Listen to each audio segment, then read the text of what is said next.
여러분 대단히 반갑습니다. 아침 일찍 일에 나오셔가지고 이런 그 강의를 들으신다는 것은 정말 존경스럽습니다. 쉽지 않는 일이지요. 제가 오늘 강의를 하기 전에 학교에 들어오면서 저는 처음 와봤습니다. 처음 와봤는데 학교 들어오면서 보니까 그 위치가 너무 좋네요. 여러 가지 측면에서 좋은데, 첫째는 이 신한대학처럼 정남향으로 자리를 잡은 대학들이 대한민국에 몇 개가 없습니다. 그리고 요즘 이제 교통이 굉장히 불편한데 학교 앞에 전철역이 있고 전철역에서 걸어서 갈 수 있는 가장 가까운 거리에 있는 대학이 제가 알기로는 오늘 아침에 보니까 바로 신한대학입니다. 신한대학인데 그렇기 때문에 영광입니다. 아주 참 좋은 자리를 잡았다고 생각을 하고요. 제가 오늘 그 강의 제목이 바른 역사와 공직사회인데, 강의 요청을 받고 이래저래 생각을 하다가 무슨 이야기를 해드릴까 하고 생각을 했는데, 사실은 이 역사는 제 전공 분야가 아닙니다. 저는 그 학교에서 경영학을 쭉 가르치고 그 중에서도 회계학을 전공한 교수입니다. 그래서 별로 관계가 없는 분야인데 생각을 하면서도 제가 평소에 대학에 있고 또 공직에 있고 이러면서 뼈저리게 뭐가 좀 잘못돼 가고 있다 하고 느꼈던 역사 이야기를 좀 섞어서 하려고 생각을 합니다. 제가 옷도를 좀 벗겠습니다.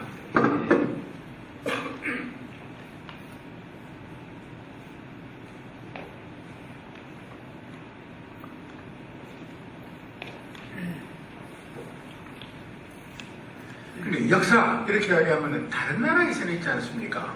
우리보다 좀 앞서간 나라에서는 지나라의 역사 이렇게 하면 그 역사는 바로 모든 국민들에게 있어서의 상식입니다. 근데 불행하게도 우리나라는 우리의 역사가 우리 국민들에게 상식이 되어 있지를 않습니다. 왜 그럴까요? 여러 가지 이유가 있을 수가 있는데 그 중에 한 가지만 딱 지적을 하면은, 그동안 역사를 연구하고 가르친 사람들이 자기가 역사를 가지고 밥을 먹고 살았음에도 불구하고 이 역사를 국민들이 알기를 원하지는 않습니다. 왜 그러냐? 역사에 관심을 갖고 상식화 수준이 되어가지고 그것을 자꾸 들여다보게 되면은 그 역사를 가르치고 연구하는 자기들의 그 역사 연구하는 내용들이 엉터리라는 것을 알게 되기 때문인 것입니다. 그렇기 때문에 공무원 시험 칠 때도 역사가 시험 과목에서 빠져버리고, 또 대학에서도 역사를 안 가르쳐, 국사를 안 가르쳐버리고, 그 다음에 자꾸 역사가 전대받는 이런 것입니다. 그런데 이제 공직 생활을 해보고 또 대학에서 있어보고 해서 역사가 바로 서면은 모든 것이 편합니다. 여러분들 너무너무 편합니다.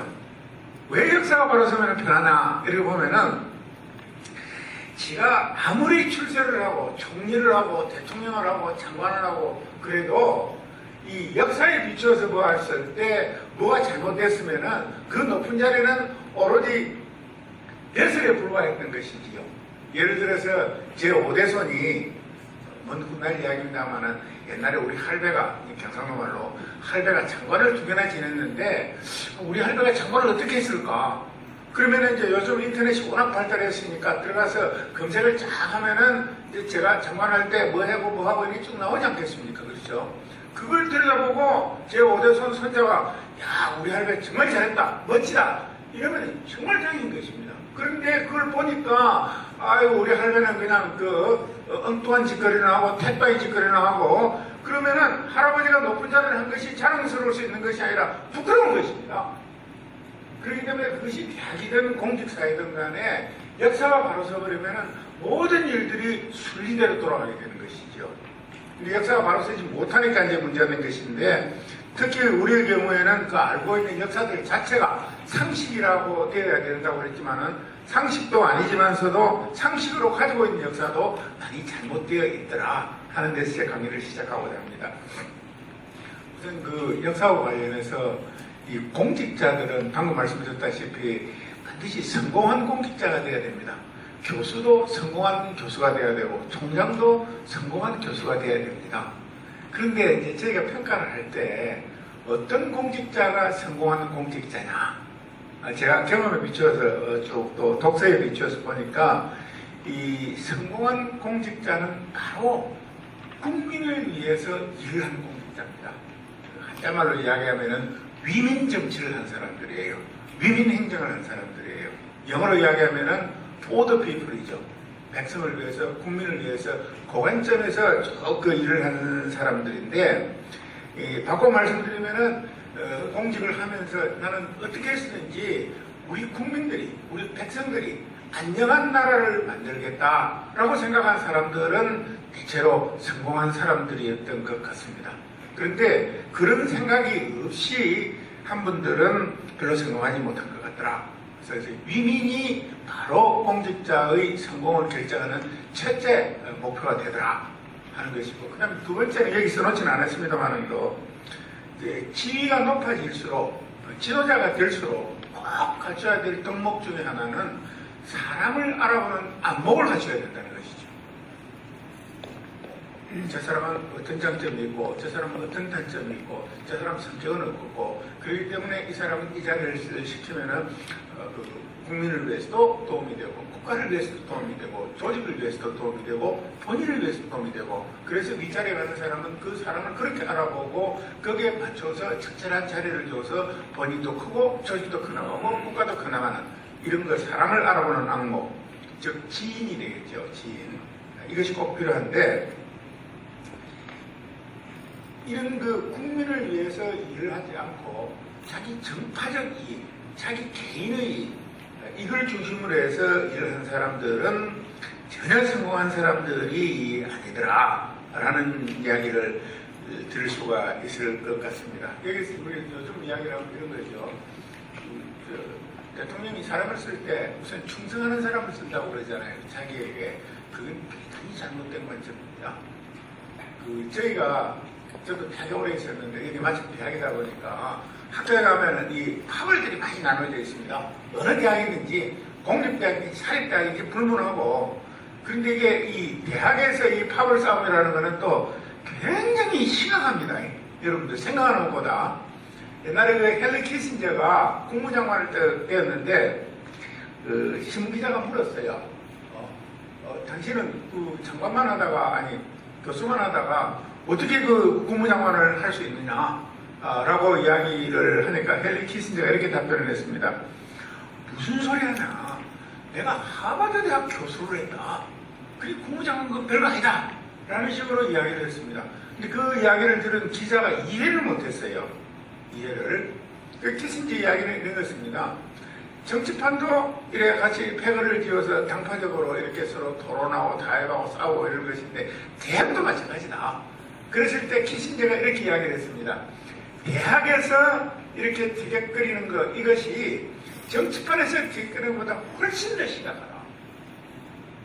왜 심각하냐 물어보니까 키신저가 정치에서는 먹을 것이 크다. 그런데 대학은 먹을 것이 워낙 조그만하기 때문에 싸우면 목숨을 걸고 싸운다는 거예요. 거기서 내가 살아남은 사람이다. 그러니 국무장관 이거 별거 아니다. 라고 이야기를 했습니다. 그런데 여기서 우리 하나가 중요하게 얻을 수 있는 것은 이렇습니다. 예를 들어서 나는 대통령을 위해서 대통령에 충성하는 마음으로 일을 한다. 그건 잘못된 것이지요. 얼핏 보면 말이 되는 것 같은데, 그러면은 장관이나 고위공직자들은 이렇게 일을 해야 되는 것입니다. 나는 국민을 위해서 일한다. 근데 국민을 위해서 일하는 것은 나중에 당연히 대통령을 위해서 일하는 것이 됩니다. 그런데 대통령을 위해서 일하면은 그것이 국민을 위하지 않는 경우가 생기는 것입니다. 대학도 마찬가지고, 그래서 그런 점들이 바로 기본에 있는 것이 바로 백성을 위하는, 국민을 위하는. 그렇게 해서 정치를 해보고, 그렇게 해서 대학에서 일을 하고 모두 일을 해버리면 모든 것이 순조롭게 다 끝나는데, 이게 이제 바로 위민이 되지 않을까 이렇게 생각합니다. 그런데 이제 오늘날 우리 사회에서, 우리 국가에서 또는 해방 이후에 우리나라에서 누가 과연 정치를 하면서 오직 백성을 위해서 정치를 했겠느냐? 어떤 분이 우리 국민들을 위해서, 백성을 위해서 혼신의 힘을 다해서 흠결 없이 정치를 한 사람이 있겠느냐, 장관이 있겠느냐 라고 생각을 해보면은 숫자가 많지 않습니다. 극히 드뭅니다. 아주 불행한 일이죠. 아주 극히 드뭅니다. 아주 조그마한 예를 하나만 더 말씀드리면은, 제 막내 동생이 참여정부 시절에 어느 날 갑자기 청와대 민원제도 개선 비서관이 됐습니다. 제가 그 행정장관을 퇴임하고 난 다음인데, 그 동생이 와서 저하고 17살 차이입니다. 막내 동생인데. 그래서 형님, 이 어떻게 일을 해야 됩니까? 그래서 딴 생각하지 말고 내가 하고 있는 일이 국민들에게 도움이 되느냐 안 되느냐 그것만 생각하기를 해라. 이런 거 친노배라고 그러는데 무슨 대통령에 충성한다는 그런 생각 일치 하지 마라. 그렇게 일을 하면은 자연스럽게 대통령에도 충성되고 국민들에게도 도움이 될 것이다. 그래 그 동생이 그렇게 열심히 일을 했습니다. 그런데 아주 다행스럽게도 그 사고치기 딱 좋은 자리인데 한 1년 반 하면서 사고 전혀 안 치고 일을 했습니다. 나중에 무슨 책을 하나 써놨는데 보니까 제 이야기, 제가 한 이야기를 그대로 써놨길래 그래도 형제간에 좀 통하는 게 있지 않는가 이 생각을 해서 아주 다행스럽게 생각한 적이 있습니다. 그러면 이렇게 우리가 공직을 하면서 어떻게 하면 국민을 위하는 위민의 기본 하에서 모든 일을 해나갈 수 있겠는가 라고 우리가 생각을 해보면은, 첫째는 제가 볼 때 있지 않습니까? 세 가지 정도로 들 수가 있었는데, 먼저 그 국민을 위해서, 백성을 위해서 정치를 해나가기 위해서는 그 나름대로 이 세상을 바라보는 통찰력이 좀 있어야 됩니다. 통찰력 있어야 되고, 그 다음에 두 번째는 이 뭔가를 항상 일을 좀 더 잘해보려는 그런 혁신하는 마음이 있어야 되고, 세 번째는 열정이 있어야 됩니다. 대학에서 교수가 아무리 강의 잘해도 열정이 없으면 학생들 입장에서 보면 전부 졸리는 강의밖에 안 됩니다. 그런데 이 세 가지인데 제가 볼 때는, 그런데 이게 통찰력이라는 것은 어디서 나오는 거라면 제가 볼 때는 우선 반역사인식 그리고 대노만 현실인식 여기에서 통찰력이 나오는 것이 아닌가 이래 싶습니다. 예를 들면은 이런 그 역사의 큰 흐름을 알고 있을 때 비로소 그 통찰력이 그 나름대로 길러지는 것인데, 저희가 그 임진왜란 때 너무너무 고생한 우리나라 재상이 한 분 계시죠. 서해 유성룡 선생인데 여기 문화유시들도 계실 것 같은데 정말 자랑스러운 조상으로 생각하셔도 됩니다. 그 이분이 여러 가지 그 정책들을 만들어서 실시를 합니다.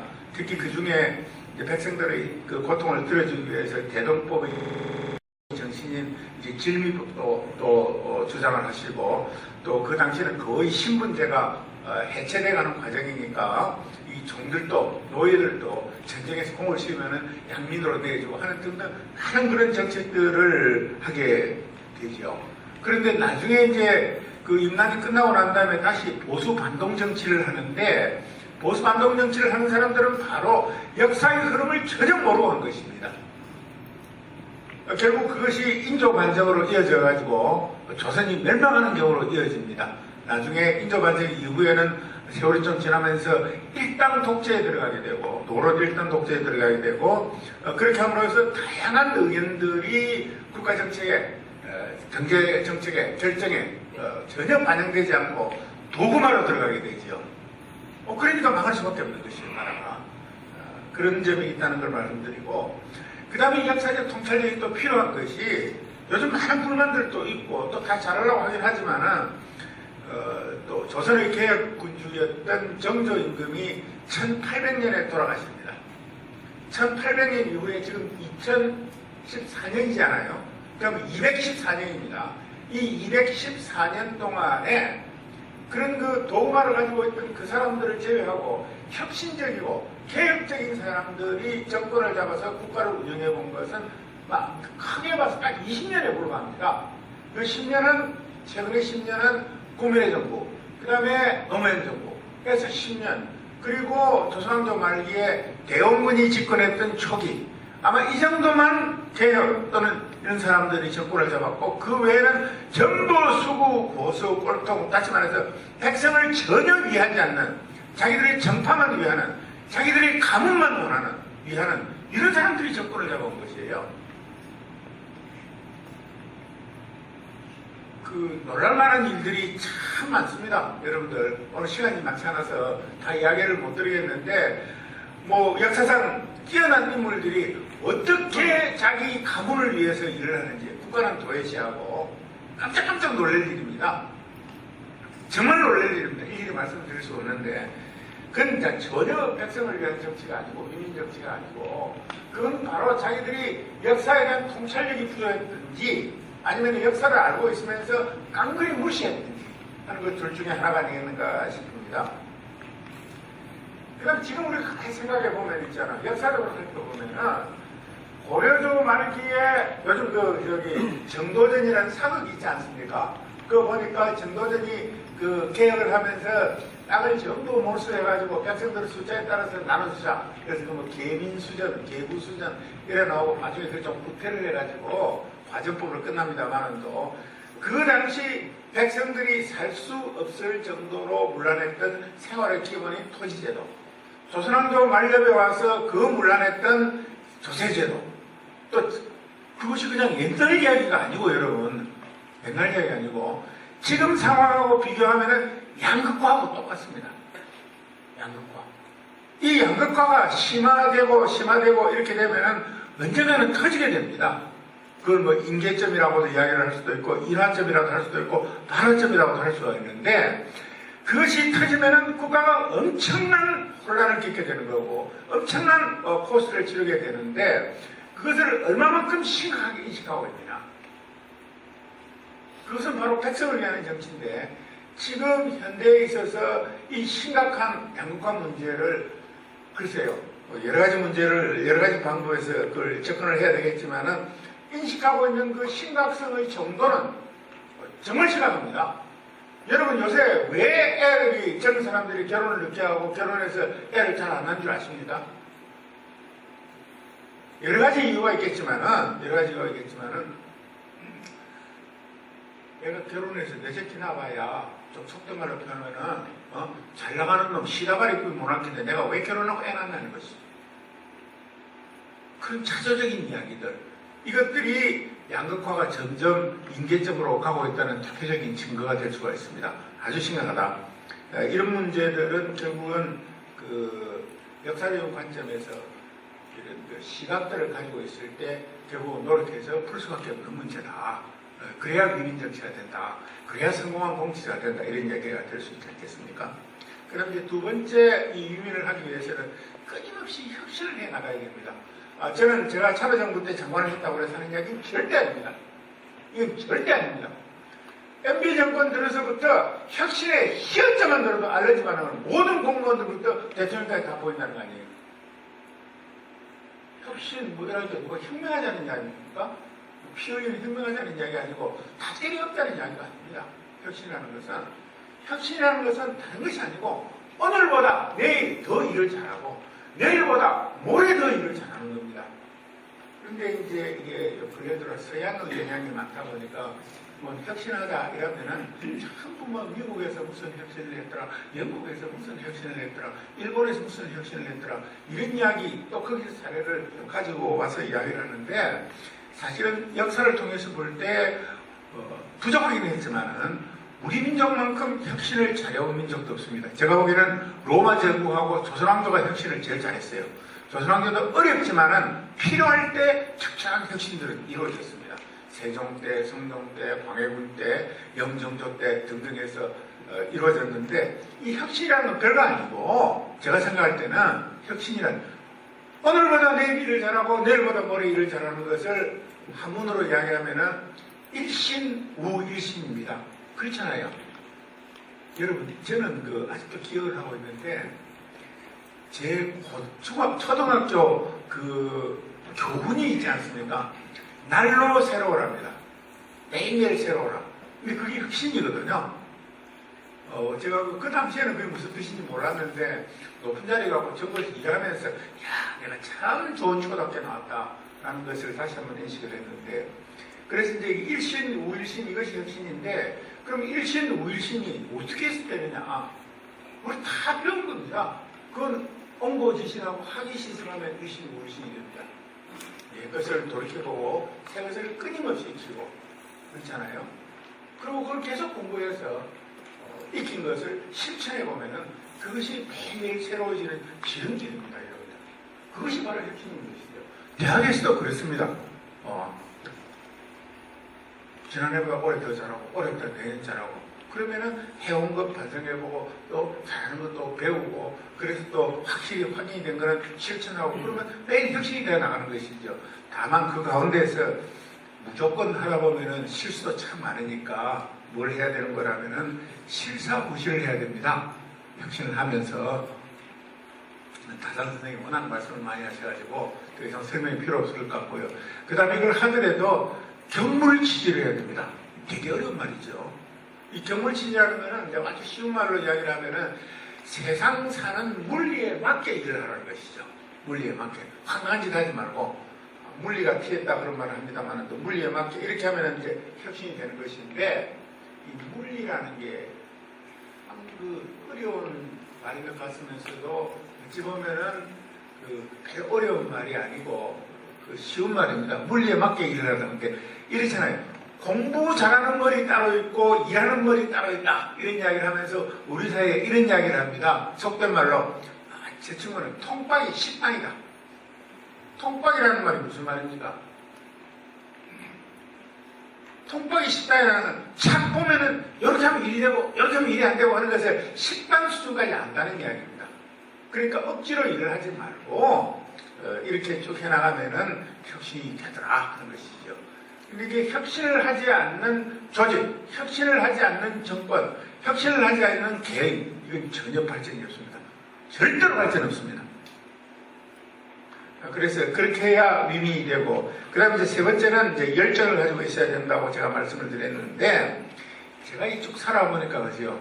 어떤 그 성과를 내려면은, 개인이 성과를 내려고 하면은, 대체로 성과는 이 개인의 자질, 거기다가 곱하기, 노력, 거기에다가 알파를 또 곱해야 되는 것 같아요. 이 알파가 열정인 것 같습니다. 알파가. 열정을 가지고 일을 하게 되면은 사람들에게 감동을 주게 됩니다. 감동을 받은 사람들은 일을 더 열심히 할 동기가 생기는 것이죠. 열정이 없는데 감동을 줄 수가 없는 것 같더라고요. 그래서 이렇게 해서 성과를 내면은 위민 정치가 되는 것 아니겠느냐 하는 것입니다. 그런데 이제 이렇게 국민들을 위해서 정치를 하고 국민들을 위해서 구성원들을 위해서 조직을 이끌어 나가고 그랬을 경우에 이 국민들을 위한다, 위민이다 할 때 그 위민의 구체적인 모습은 어떤 모습이겠느냐 하는 것입니다.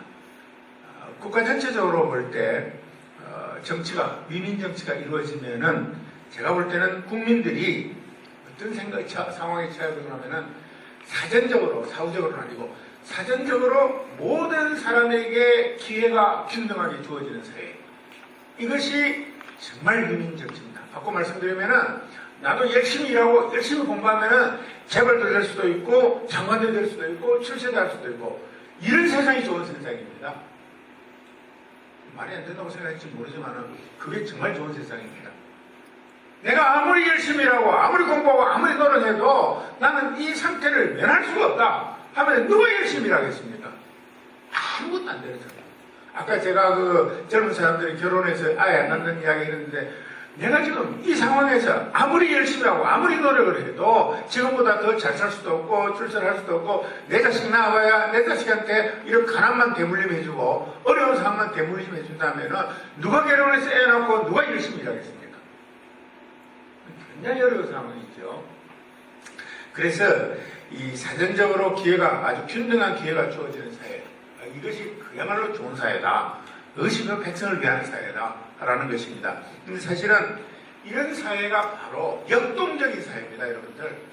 정부종합청사 벽에 딱 가보면은 역동적이라는 말을 영어로 다이내미라고 그러는데 요새는 입만 벌리면 이제 영어를 쓰는 사람들이 하도 많아가지고 이렇게 쓰는 사람들도 가만히 보면 있잖아요.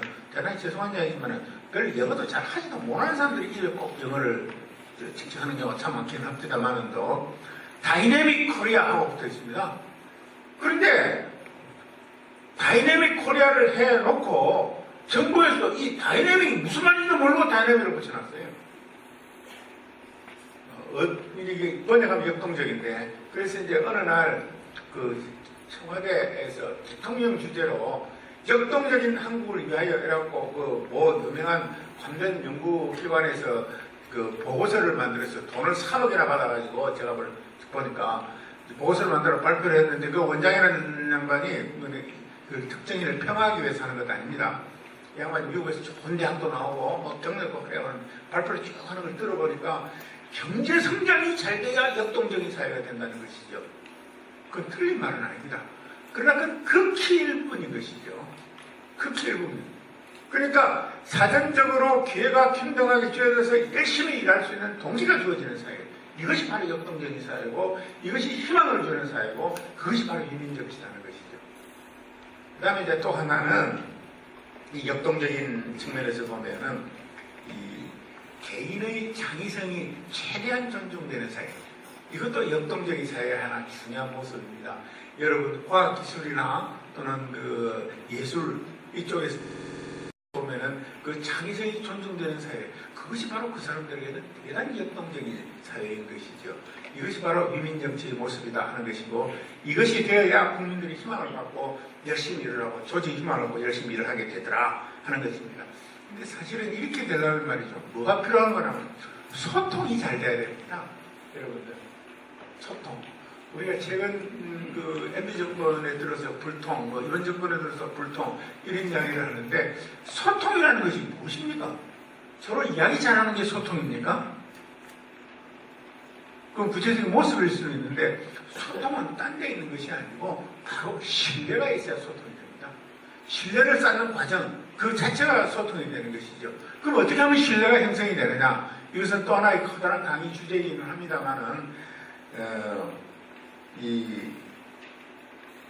사실은 보면 있잖아요. 이 신뢰는 보면은 뭐 장관을 하든가 차관을 하든가 뭐 등등 사람들 보면은 가만히 있다고 이래 신뢰가 됩니까? 또 상대방이 먼저 신뢰해 주기를 기다려서 되는 것도 아니지요. 그래서 보니까 이렇더라고요.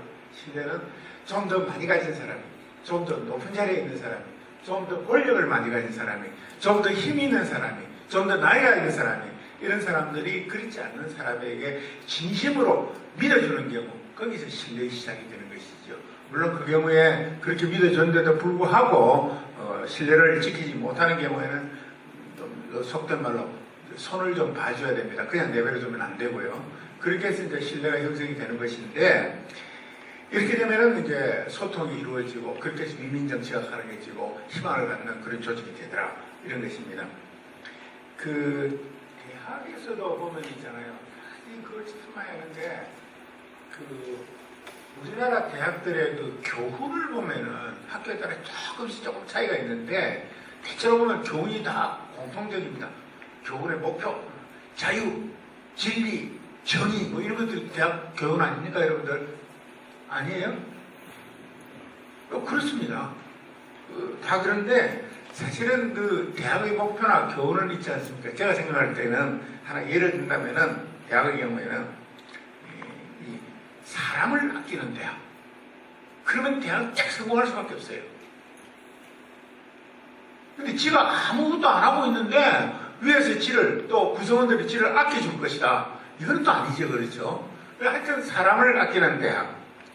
그 다음에 그 구성원의 기본인 학생이 행복한 대학. 또 그 대학이 그 자리하고 있는 이 지역이 아끼는 대학. 이래 되면 그 대학은 대체로 그냥 인류 대학이 되는 것이지요. 국가도 마찬가지일 것입니다.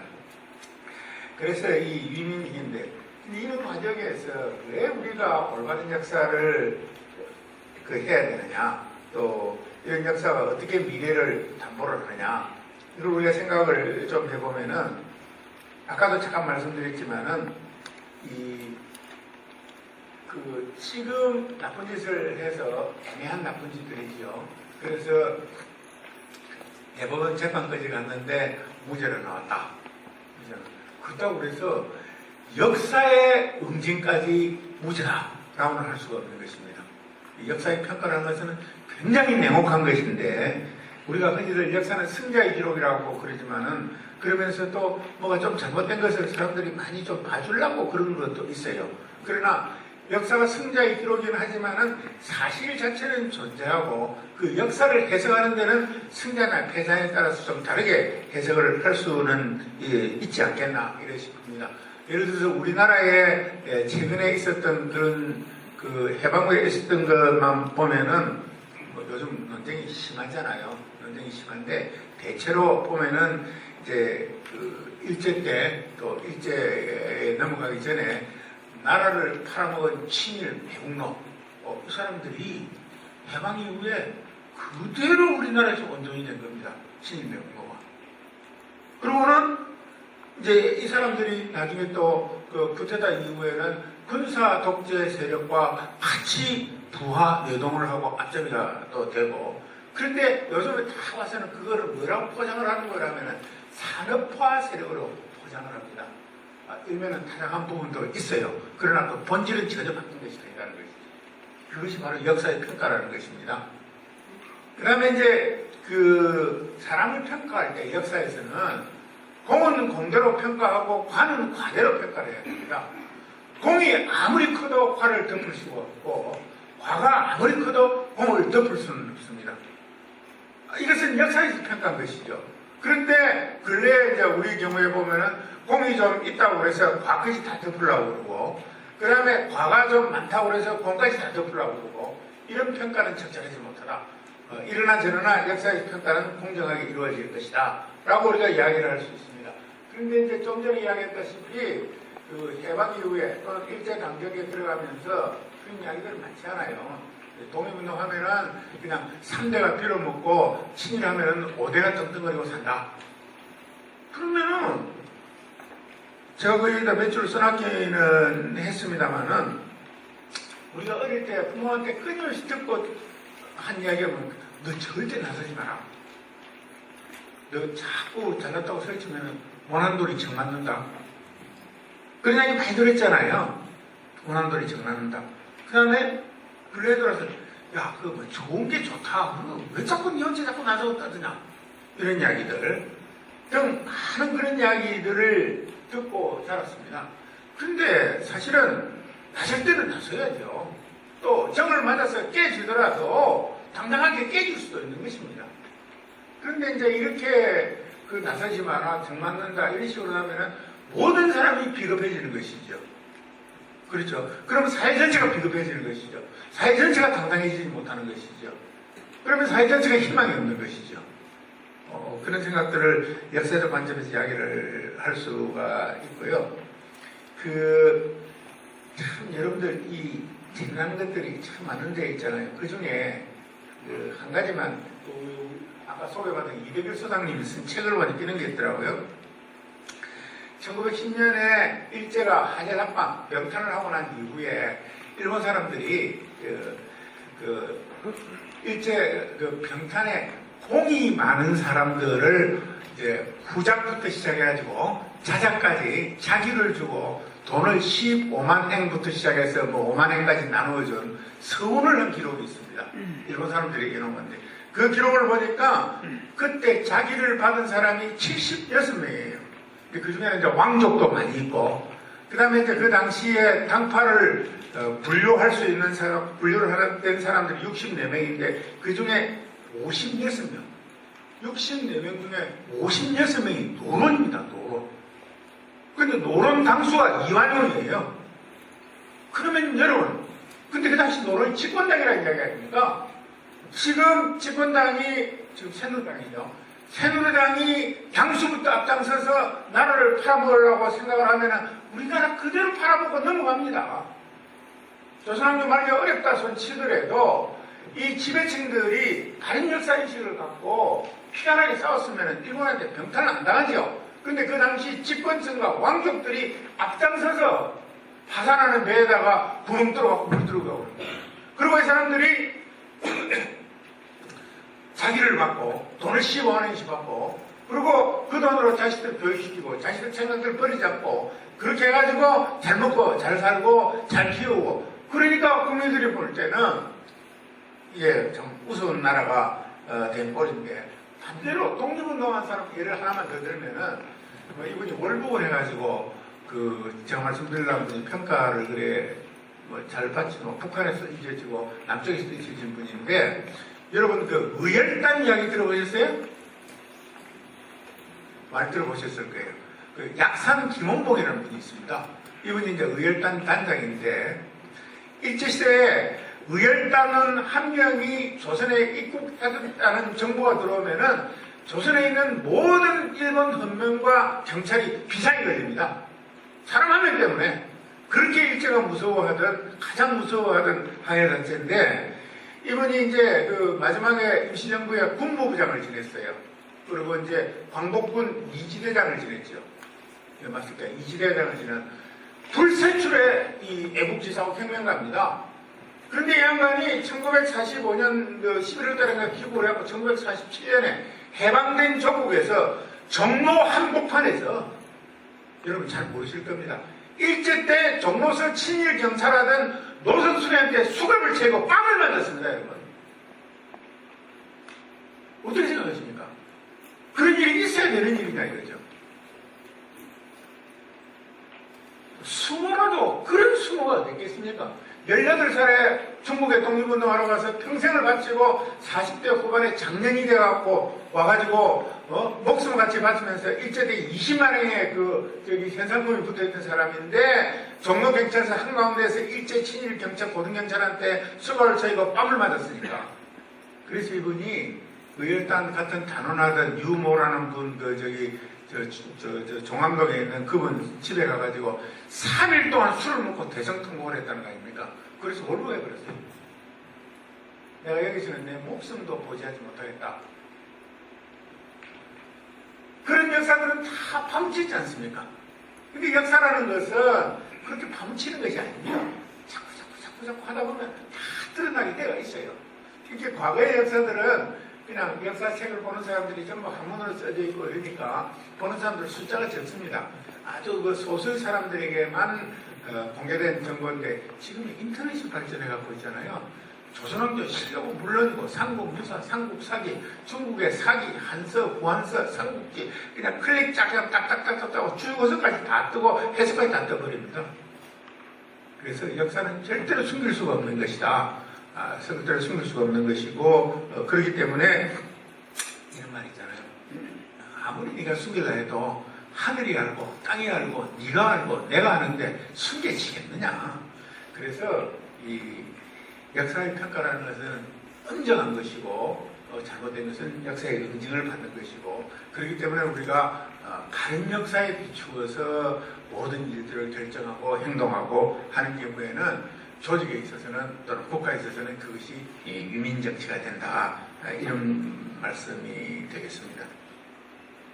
사실은 이 역사라는 것은 옛날 이야기라고 사람들이 생각하지만 이 역사는 옛날 이야기가 절대 아닙니다.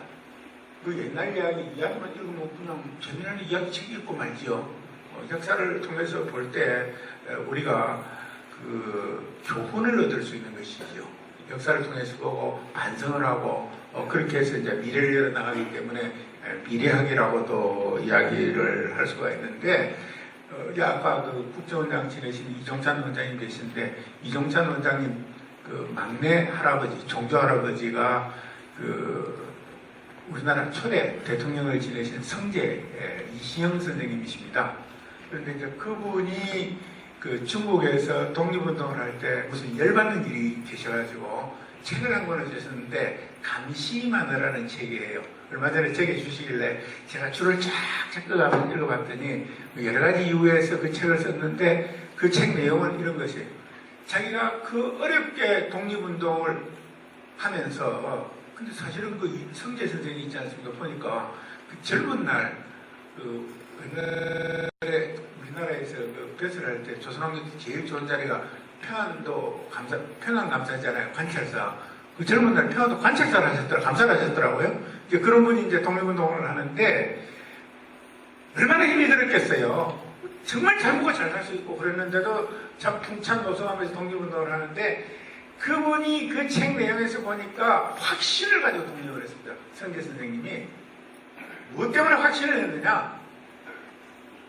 우리는 충분히 쟁취할 수 있고 세계 문명국이 될 수 있을 만큼 우수한 자질을 가진 민족이다. 역사에 비춰봐서. 그렇게 해서 확실히 가지고 독립운동을 하시더라고요. 그런 면에서 보면은 역사는 확실히 미래합니다. 라고 이야기를 할 수가 있습니다. 그런데 이제 문제는 우리가 지금까지 배워왔던 역사라는 것은 전부 다 그 엉터리 역사를 배워왔다는 것이죠. 이 적용도 뭐 그저 그런가 보다 그러면서 좀 이상하다, 조금씩 이상하다 이런 생각만 하고 살아왔지. 우리가 초중 고등학교 때 배운 역사가 완전히 엉터리다고는 생각을 해본 적이 별로 없거든요. 그러다가 제가 이제 그 정부에서 일하고 광주과학기술원 총장 그만두고 난 다음에 시간이 많이 남아가지고 이 저 책을 좀 보다가 그러고는 이 한문도 조금 공부를 해봐야 1차 사료를 좀 볼 수 있겠다. 그리고 서당회를 지금 한 1년 반 정도 댕기니까 조금 그 한문 물리를 조금 많이 절대 아니고요. 조금 물리가 들어서 볼 수도 있겠다 하는 자신감도 붙고 그러는데 그걸 좀 보니까 또 우리 이덕일 서당님께서 역사책을 지금 47권 썼어요. 47권, 8권을 썼는데 엄청나게 공부를 많이 해서 책을 많이 썼는데 또 이덕일 소장님 책도 좀 보고 이랬더니 우리가 배운 역사는 완전히 엉터리더라는 거 아닙니까? 그래서 이제 제가 발견한 엉터리라는 것, 그러니까 잘못된 역사를 배운 것이죠. 잘못된 역사를 배우면은 판단도 잘못되게 할 수밖에 없잖아요. 역사적 통찰력이 잘못돼 버렸으니까. 그래서 그 내용을 그냥 보니까 여러분 깜짝 놀라시죠. 우리가 배운 역사는 일제 조선 총독부가 조선사 편서회라는 것을 만들어갖고 완전히 자기들이 창작한 잘못된 역사를 배운 겁니다. 영어로 이야기하면 invented false history를 배운 거예요. 그러다 보니까 여러분 한번 들어보십시오. 이 1945년 9월 12일 날 그 당시 조선 총독이 아베 노부유키라는 사람이에요. 이 양반이 연설을 하면서 일본에 돌아가면서 이제 전쟁이 쳤으니까 본국으로 귀환을 하면서 저는 이걸 아베 노부유키 저주라고 이야기를 하는데 뭐라고 하는 거라면 일본 사람입니다. 조선 총독인데 우리는 비록 전쟁에 패했지만 조선이 승리한 것은 절대로 아니다. 장담하건대 조선이 제 정신을 차리고 옛 영광을 되찾으려면 100년이 더 걸릴 것이다. 우리 일본은 조선인에게 총과 대포보다 더 무서운 식민교육을 심어놨다. 조선인들은 서로 이간질하며 노예의 삶을 살 것이다. 그리고 나 아베역기는 반드시 다시 돌아온다. 이렇게 하고 왔습니다. 여기 총장님 계시는데 총장님 그 일제 후에 그 유행하던 말이 있지요. 저기 미국 놈 믿지 마라, 소련 놈 봐야지 마라, 일본 놈 다시 돌아온다. 아마 그런 유행했던 말들도 있었다고 그러는데, 그래서 이 조선 총독부라는 놈들이 한국 역사를 어떻게 만들어 놓는 거라면은 이렇습니다. 한국 사람들은 역사를 발전시킬 역량이 전혀 없는 민족이다. 그러니까 삼국시대나 지금이랑 똑같다. 미개하다. 이런 얘기예요. 이게 이제 소위 조선사 정치론이라고 학문적으로 이야기를 하는데, 여러분 세상에 그런 게 어디 있습니까? 역사를 발전시킬 수 있는 민족이 아니다. 그런 건 없거든요. 세월이 지나면 누구나 다 발전하는 것입니다. 조금씩은. 정도의 차이는 있지만. 뭐 이런 이야기들. 그 다음에 조선의 이 역사는 식민지 시대부터 비로소 시작했다. 식민지가 뭡니까? 북쪽에는 우리가 초등학교 다닐 때 달달달달 외우던 한사군, 낙남, 현도, 진건, 민도, 나 그걸 왜 외웠는지 지금도 몰라요. 아니 그 자랑스러운 역사도 아닌데 왜 그걸 배우라고 그렇게 했는지. 그러니까 이제 위만조선이 망하고 한나라가 설치한 한사군에서부터 조선의 역사는 시작이 되고 북쪽은, 남쪽은 일본이 만들어놨던 임나일본부에서부터 시작됐다는 것이 조선의 역사입니다. 그럼 어찌 됩니까? 빛나는 우리 역사 당군조선은 싸그리 다 없어지는 거예요. 싸그리 다 없어지는 거예요. 그래서 당군 신화다. 뭐 신화 아니거든요. 그래서 보면은 만주에서 그냥 유물들이 쏟아져 나와가지고 신화 아닙니다. 뭐 그런 이야기들. 그래서 이제 결국은 그 내용들이 어떤 거냐면은 될 수 있는 대로 그 일본 역사가 먼저고 한국 역사는 나중이고, 그래서 한국사는 시간적으로는 아주 짧게, 공간적으로는 아주 협소하게 이렇게 만들었습니다. 그러면서 그 중간중간 내용에다 다 끼워놓은 거는 뭡니까? 한국사는 부끄러운 역사다. 너가 한국사는 조선왕조가 망해버렸으니까 망한 나라의 역사를 뭐하러 배우느냐. 빨리 잊어버려라. 그것도 조선 사람들도 많이 잊고 싶어 했겠죠. 나라가 망하고 싶으니까. 그 다음에 여러분 그 엽전전성 하는 말 들어봤어요? 엽전. 그 일본 놈들이 한 놈입니다. 조선 놈들은 엽전전성이라는 일본 사람들이 한 이야기예요. 그 다음에 군대 가면 뭐라고 그럽니까 여러분들? 다 군대 갔다 오시잖아요 남자분들. 조선 놈은 명태와 마찬가지로 패야 사람이 된다는 이야기. 이게 세상에 이런 게 왜 있습니까? 이런 역사들을 끊임없이 심어준 거예요. 끊임없이. 그러니까 뭡니까? 우리 일본이 그 조선을 통치하는 것은 조선인 너희들에게는 그야말로 축복이다 하는 거예요. 축복. 그러니까 이제 이런 교육을 쭉 받고 그러니까 나중에 마지막에 가는 거는 저희들은 받지를 않았죠. 구체적으로. 그렇지만 내용들은 다 그런 내용들이었다는 것이죠. 그렇게 이제 쭉 지나왔는데 문제는 이것이 해방된 조국에 벌써 70년이 다 됐는데 1945년이니까 지금도 이 날조된 역사가 그대로 살아남아서 확대 재생산되고 있다는 것이죠. 그래서 양식 있는 사람이 볼 때 국민을 위한 정치를 해야 된다는 입장에서 볼 때 이런 역사는 정말로 걱정이 되지 않을 수가 없는 것입니다.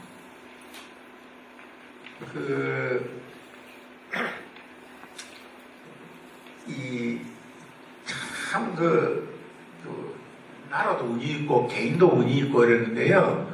왜 이런 게 일제 식민사관, 조선통독 사관이 지금까지 살아남아 있느냐 그러면은 이제 일본이 일본인들이 물러가고 난 다음에 이제 이병도 이런 이야기 해야 될 것 같은데 두 개의 이병도라는 분이 이제 중심이 돼서 자꾸 역사를 확대 재생산을 했는데 참 그 안타까운 건 있지 않습니까? 역사를 제대로 공부하고 제대로 알려주고 좋은 책들을 쓰고 그 다음에 삼각자였던 분들이 불행히도 전부 독립운동을 하셔가지고 일제강점기에 다 돌아가셨어요. 박은식 선생이라든지 단재 신지호 선생이라든지 김기원 선생이라든지 이런 분들이 일제강점기에 다 돌아가시고 그럼 그 후학들이 또 있을 거 아닙니까? 그렇죠. 어려운 가운데 후학을 양성하기는 어려웠지만은 그러면 그 후에 역사를 뭐 비슷한 시기에다 시작했지만은 하여튼 예를 들어서 위당 정인보 선생이라든가 민세 안경 선생이라든가 이런 분은 또 6.25때 납북이 돼버렸어요. 그러니까 그 호랑이 없는 굴에 뭐가 설친다고 그냥 그대로 독점을 해버린 거예요. 그래서 그 구체적인 중간과정 이야기를 안 해도 될 것 같은데 핵심은 바로 뭔거라면은 여러분 놀라지 마십시오. 놀라지만 제가 매출을 써놨는데 1980년대 중반까지 우리나라 대학에서 독립운동 관련해서 박사학위 논문을 쓰려고 그러면은 논문 주제 자체를 잡지를 못했어요. 그게 나랍니까 여러분들? 그래서 세월이 지금 지나버리니까 당대 독립운동 하신 분들은 연세 드시가지고 다 돌아가시고 없는 사정이다. 이런 이야기가 되겠습니다. 그 다음에 지금도 국내 유명 대학에서 이 조선총독부 사관하고 반대되는 논지로 박사학위 논문을 쓰면은 통과가 안 됩니다. 이건 내가 얼마 전에 서강대학교 박사과정 학생한테 들은 이야기예요. 그 다음에 이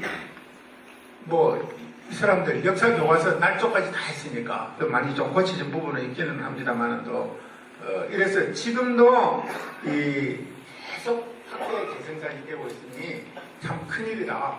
그러나 아주 다행스러운 건 있지 않습니까? 이 일제강점기 역사하는 사람들은 우리나라 대학의 국사학과 교수들인데 이 양반들이 책을 아무리 재미나게 써도 정권이 잘 안 팔립니다. 그런데 이 이덕일 수석님은 전혀 그하고 반대되는 대척점에서 책을 쓰는데 책을 쓰면 많이 팔리는 건 70만 원도 팔죠. 몇십만 원 팔리는 건 보통이고. 그 이야기는 무슨 이야기입니까? 아무리 자기들이 연구를 해서 그렇게 해서 숨기고 자기들이 주장하는 그 가짜를 날조된 것을 확대 재생산하려고 그래도 우리 국민들이 그렇게 수준이 낮지 않다는 것이지요. 그래서 그 점은 참 다행스러운 일이다라고 저는 생각을 합니다. 근데 이게 이제 지금까지도 무지무지하게 심하게 남아있는데요. 이, 대체로 보면은 해방 후에도 아까도 말씀드렸지만은 우리나라의 이제 친일파가 계속 공직사회 주류를 차지하다 보니까 여러 가지 것들이 참 많습니다. 참 많은데, 아까 슬픈 이야기들도 참 많고요. 아까 약산 김원봉 선생님 말씀을 드렸는데, 그 광복군 1지대장이 이범석 장군이죠. 2지대장이 김원봉 선생이고, 3지대장 중에 백파 김학규 장군이라는 분이 있습니다. 이분도 해방된 조국에서 조작에 의해서 김구 선생 암살 사건에 조작에 의해서 연루가 돼가지고 고문을 받아서 폐인이 됐습니다, 여러분들. 이런 나라죠. 그뿐만 아니고요. 제가 정부에서 장관을 하면서 훈장 주고 하는 게 최종 책임이 행정자치부장관한테 있습니다. 훈장 받은 거 좀 이렇게 챙겨봐라 그랬더니 이승만 정권 10몇 년 동안에 독립운동 했다고 그래서 여러분 나라가 망했다가 되찾으면 제일 먼저 헌창을 해야 되는 것이 나라를 되찾기 위해서 목숨을 바친 사람들입니다. 그렇잖아요. 그 사람들을 헌창하고 바로 세우지 않고서는 어떻게 민족 정기가 바로 서고 어떻게 국민을 위한 정치를 합니까? 그래서 누가 훈장 받았냐?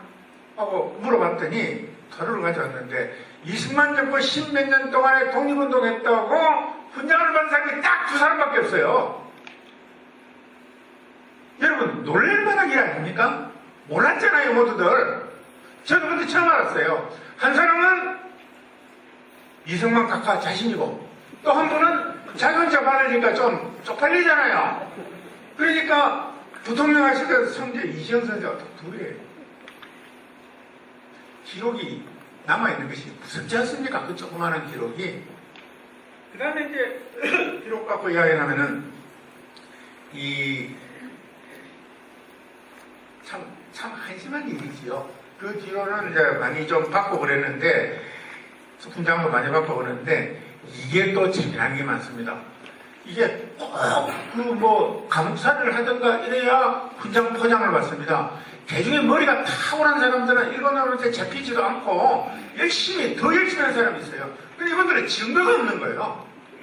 그래서 또 못 받아요. 이런 경우도 생기고 제가 담당을 해봐서 압니다. 장관으로서. 그 다음에 또 어떤 경우는 그러면은 이제 군정 심사를 해서 쫙 하면은 이렇게는 이 사람 살인범인데 어떻게 주냐. 근데 죽은 놈은 누구예요? 일제 밀정이나 이런 놈들이 죽은 겁니다. 그런 생각들이 뿌리 깊게 남아있어갖고 살인범에게는 못 준다. 근데 살인범이라고 나와 있는 기록은 전부 일제 재판 기록입니다. 나라가 아직도 이런 지경입니다. 여러 가지 이유가 있지만은 그 다음에 이제 이것들이 아직도 이런 잘못된 역사 인식들이 우리 사이에 얼마나 많이 남아있는 거라면은 이 동북아 역사재단이라는 게 있어요. 이거는 그동안 많이 나왔으니까 이야기를 못 하는데 동북아 역사재단 중국 동북공정 떠들고 나니까 막자고 그래서 이제 만든 정부기관인데 동북공정 내용은 이겁니다. 현재 중국 영토에서 일어났던 모든 역사는 중국의 역사고 중국민에 의해서 이루어진 역사도 중국 역사다. 그러면은 지금 만주에 있던 고구려, 백제, 고조선은 전부 중국 역사가 되어버린 겁니다. 기분 나쁘잖아요. 그렇죠? 그리고 저 사람들이 주장하는 거는 한상훈이 한강 이북에 있었으니까 중국 입장에서 보면은 그것이 물론 틀립니다. 틀리는데 한상훈은 어디에 있는 거라면은 지금 요령성하고 하북성 경계 그쪽 지방이 다 있었어요. 우리가 이야기하는 거 아니고 중국 놈들이 지금 사료에 그렇게 다 써놨습니다.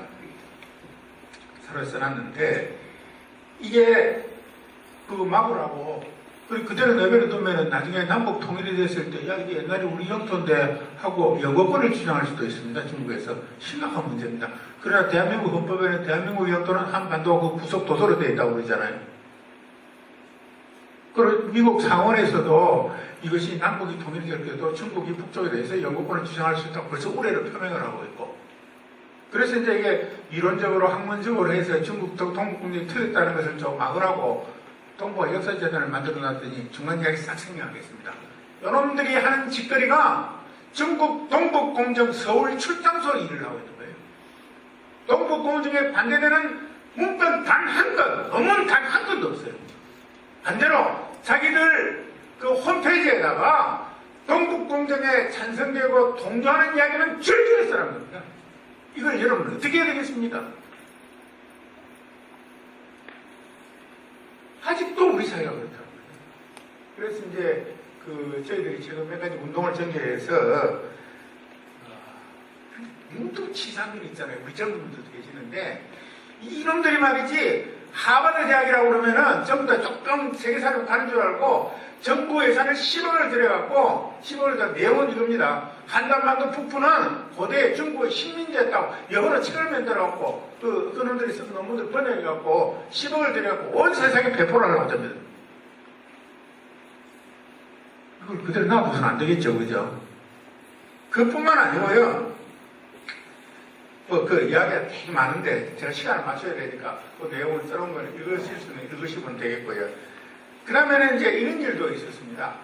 김희선 의원님하고 저하고가 당사자인데 여러분 몇 년 전에 이런 일이 있었죠. 친일 임명사전을 편찬을 하니까 거기에 대상이 되는 구성들이 막 소송을 다 하고 그랬습니다. 근데 100% 패소했습니다.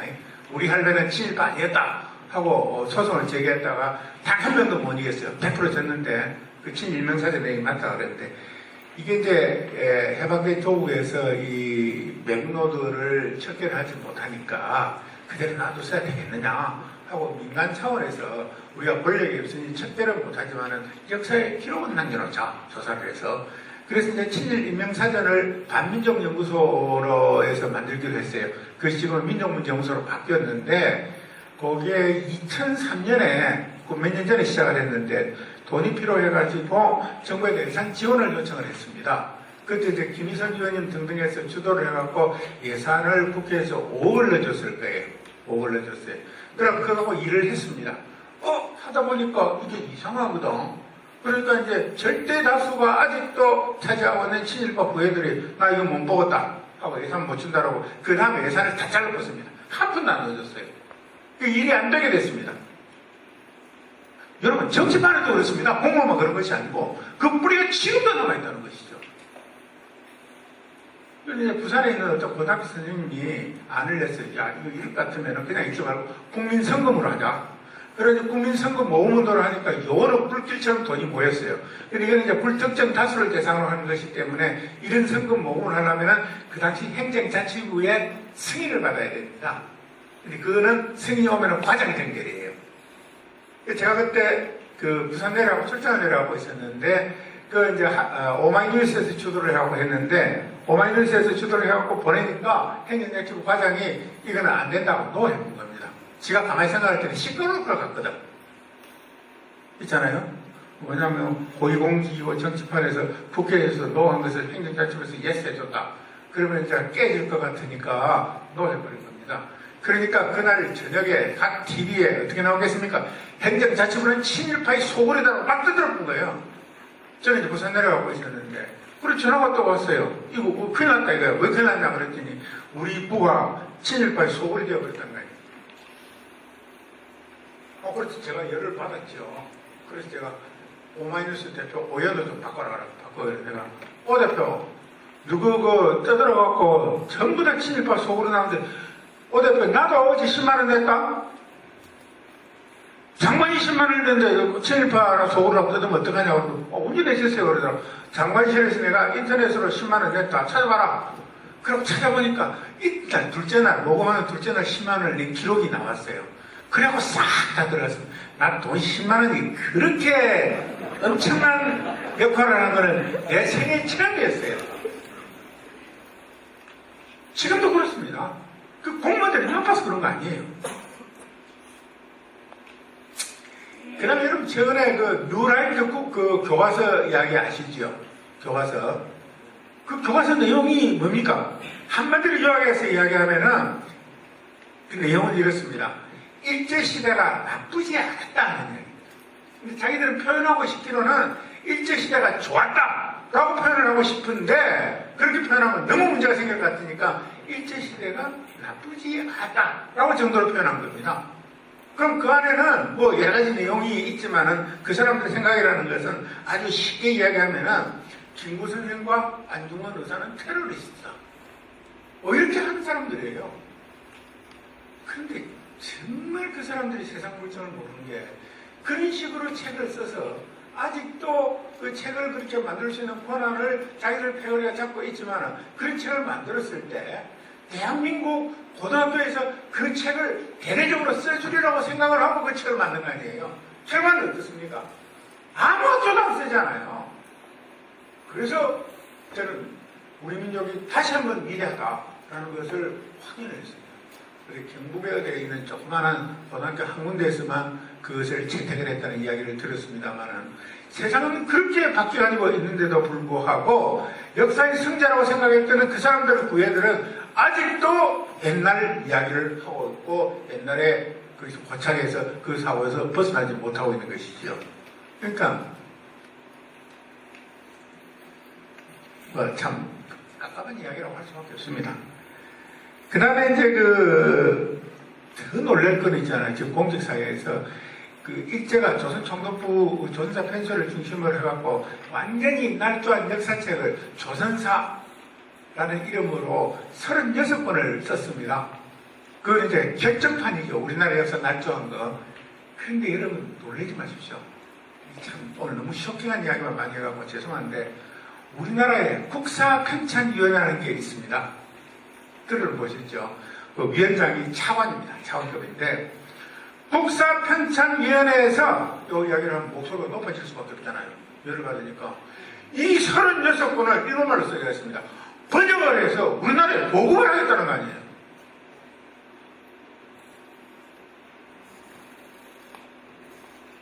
아니 이거는 그러면 한국사편찬위원회하고 일본사편찬위원회에서 그런 이야기를 한다면은 조금 누구 입장에는 할 수 있겠다 하지만 대한민국 차관급 공무원이 위원장으로 있는 대한민국 국사편찬위원회에서 일제시대 일본 놈들이 날조했던 역사를 일본말로 쓰여진 것을 우리 북어로 번역해서 우리 국민에게 보급하는 나라가 하겠다는 나라가 대한민국이에요.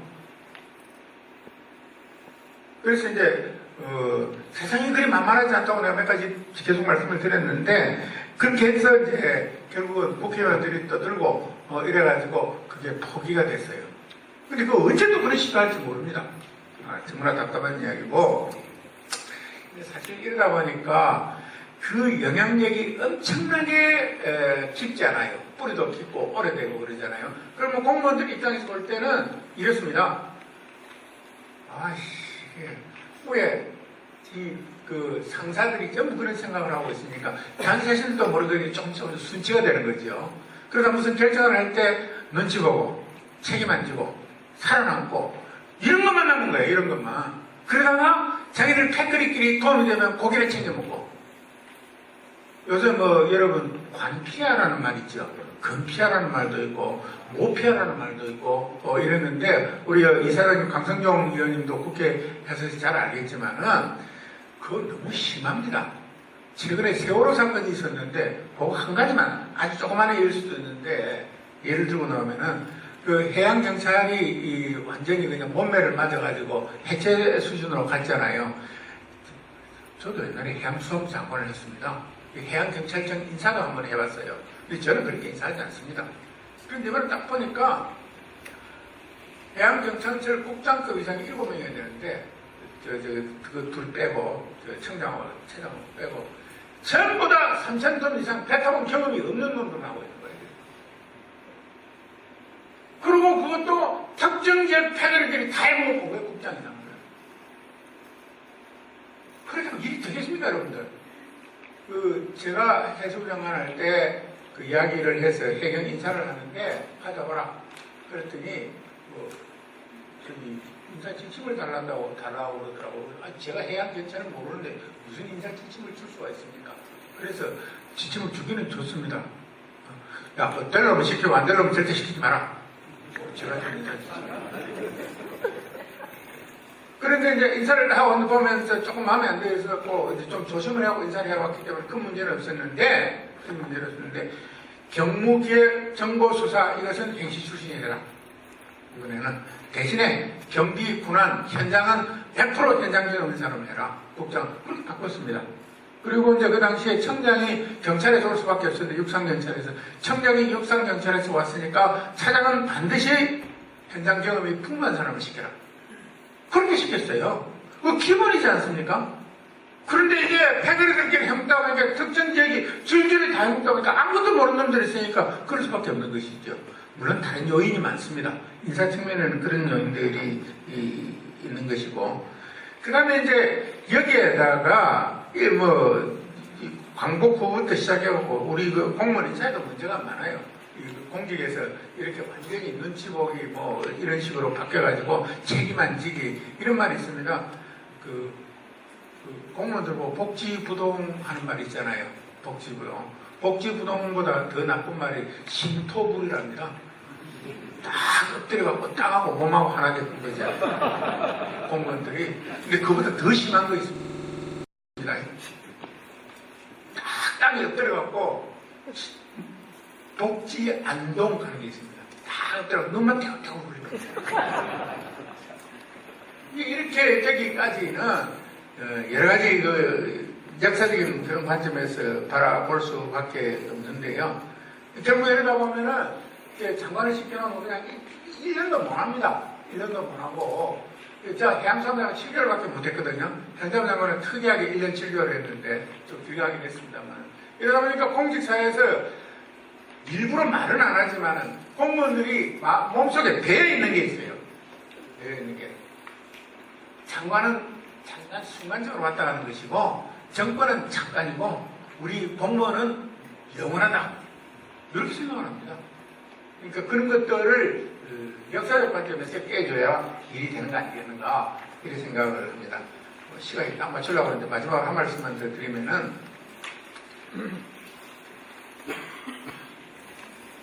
우리가 그 통일하는 데 있지 않습니까? 솔직히 통일은 어떻게 해야 통일을 되느냐? 서로가 필요해야 통일이 됩니다. 그렇지 않습니까? 통일하는 게 서로 좋아야 돼요.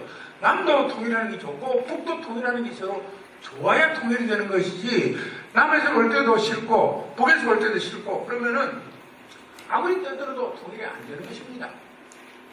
결국 그렇게 서로가 그러려면은 통일을 해야 얻을 것이 많아야 되니까 서로 간의 그 동질성을 높여야 됩니다.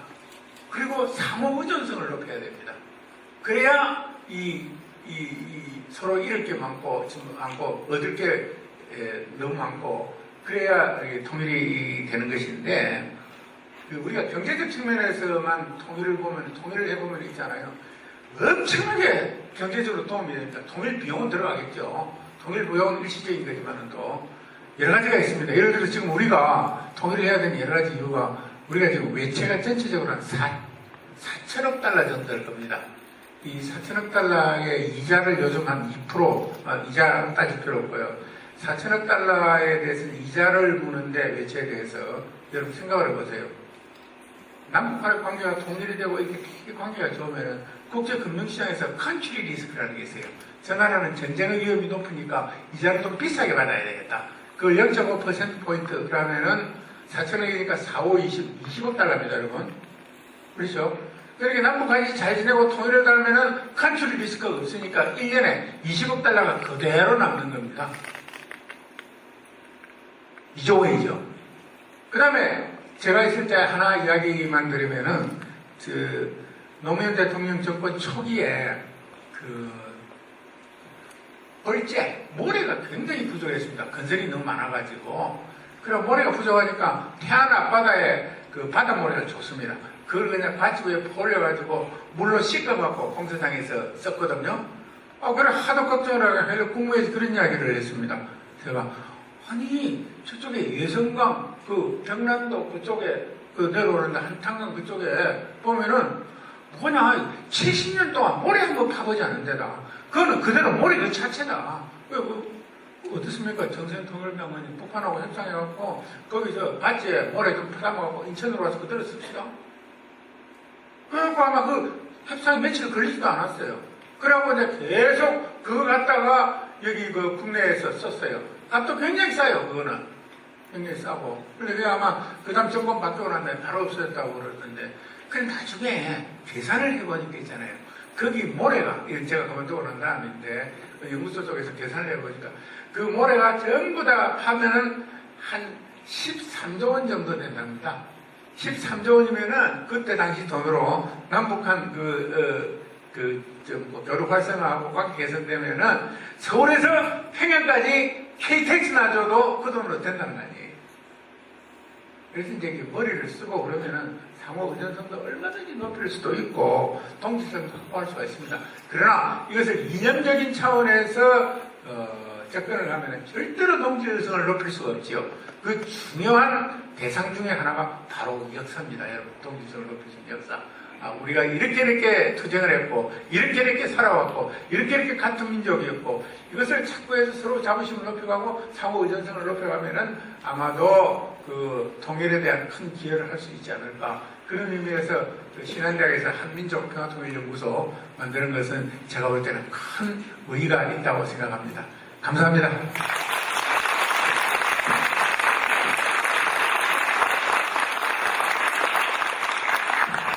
네, 대단히 감사합니다. 역사를 바로 세우는 일에 우리 신한대학교가